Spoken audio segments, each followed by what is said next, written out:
All right, there's big turning point in Israel-Hamas war on day 39 as the war continues well over a month. In a big declaration now, the Israeli Defense Forces has said that Hamas has lost control of Gaza Strip that it ruled for nearly 16 years. Further added that terrorists are fleeing down south and civilians are looting Hamas bases. Not just this, the IDF has shared a historic photograph on Monday showing the Israeli flag inside the Hamas Parliament building in Gaza. In the picture, the team of soldiers can be seen waving Israeli flags in the terrorist organization's Legislative Council building, calling it an extraordinary achievement. Israeli Prime Minister Benjamin Netanyahu has said that if Hamas is not finished off, then they'll return. Also adding that it's not an operation, but a war that they will see an end to. Meanwhile, the military wing of the Palestinian terrorist group Hamas has informed that they are prepared to release around 70 women and children currently held in Gaza. This offer is contingent on condition that a 5-day truce is established.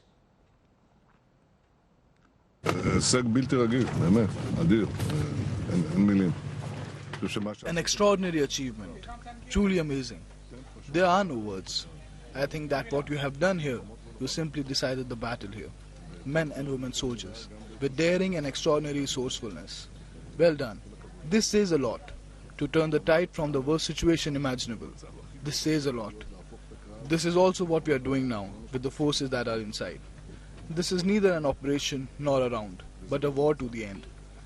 It is important to me that you know this. This is not lip service, but from the heart and mind. If we do not finish them, it will come back. נעלה בחוצה וגם מהשכל החוצה. אם אנחנו לא גומרים אותם, זה יחזור. Well, Israel is relentless. They say that until their hostages are released, there is no way that a ceasefire will be established. So strategically, they've been moving towards the Gaza Strip, and in the latest, those are the visuals coming in, where they've taken full control of the Gaza Strip. The IDF basically has been deployed in large numbers at the Gaza Strip. They've also moved towards the Parliament building in Gaza and hoisted an Israeli flag there. So for them, this is historic, but what's unfortunate is that there's rising casualties of civilians in Gaza, largely children who have been killed.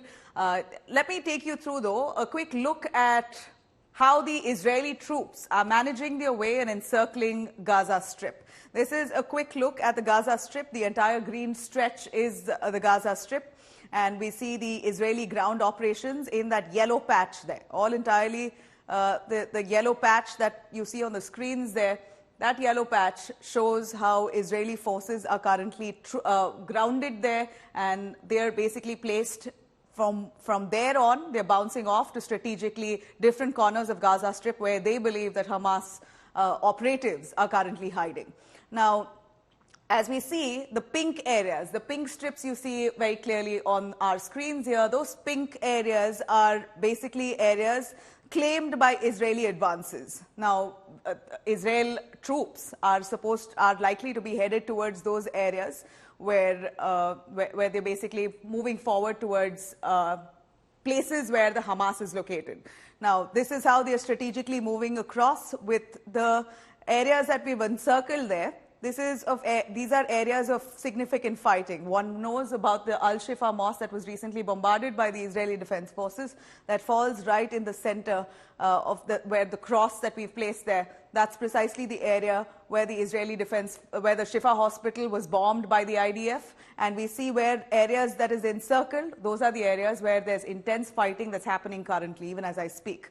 Now, this blue line right in the center you see is a humanitarian corridor, temporary humanitarian corridor for Gazans, innocent civilians, of course, to move to safety if at all they want to. So all the way from North Gaza to the south, and Rafah crossing is basically where they're allowed to leave. I'm going to cut across to Shiv Arur joining us live, who's been on the ground for weeks there, giving us all the exclusive updates. Shiv, give us more on the Israeli Defense Forces taking complete control of the Gaza Strip. They've gone to the Parliament, hoisted an Israeli flag. For them, it's some sense of victory. But at the same time, we see the casualties in Gaza. One can't turn a blind eye to that. The picture that you've just shown our viewers, Nabila, suggests and depicts the advancement of the Israeli Defense Forces for sure. That viral image that we've just seen of Israeli forces inside the so-called Hamas Parliament, hoisting the Star of David and the Israeli flag, is most definitely a psychological boost, for the IDF, because this is an image that speaks 1,000 words and suggests and it conveys the message of advancement, because the parliament building of the Hamas would have been one of the most protected sites, before all this actually happened. So for them to actually be there conveys exactly what the Israeli defense minister said, which is that the Hamas has lost power, they're being chased out by civilians, Hamas positions are being looted by Gazans, etc., etc. But I am still a little skeptical about full Israeli control of Gaza for two reasons. As your map itself suggests, there is a vast area of the Gaza Strip that continues to, house civilians and probably also contains Hamas terrorists. Number two, I don't think Israel is actually even looking at a full-scale invasion of Gaza. Their operations so far seem to suggest that this is a much more deliberate surgical kind of operation where they want to encircle large parts of Gaza, probably cut the north off from the south, and therefore kind of force some kind of action from the Hamas side, to release those hostages. Because let's never forget that the hostage crisis has still not been resolved, and that still dictates every single thing that you're seeing happen inside the Gaza Strip. There have been reports of negotiations happening via Qatar far away, but at this time, still the hostage crisis continues to exist. Like you said, the humanitarian crisis, the continuing deaths of Gazans, the collateral damage continues to be vast. The Israeli government, the IDF, continue to question claims of, over 11,000 deaths in Gaza. But whatever the figures may actually be, I think it is safe to, believe and assume that a large amount of collateral damage has definitely taken place in Gaza. That's the information that we were getting from the ground as well, from independent organizations, even though the Hamas governed health ministry is not something to be taken at face value, because they have, misrepresented the scale of damage before, especially in the early days of this conflict. But the map that you've given us, the images that are coming out from now, the operations getting even more, getting more aggressive.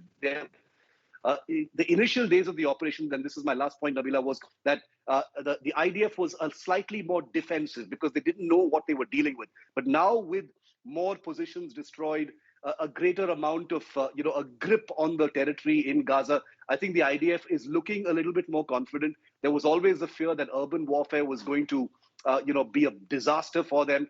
It's turned out, at least at this stage, to be slightly less of a disaster for them. And I think that's the reason why each of these viral images is being put out, to send out a message that the IDF is definitely in control in a continuingly difficult situation.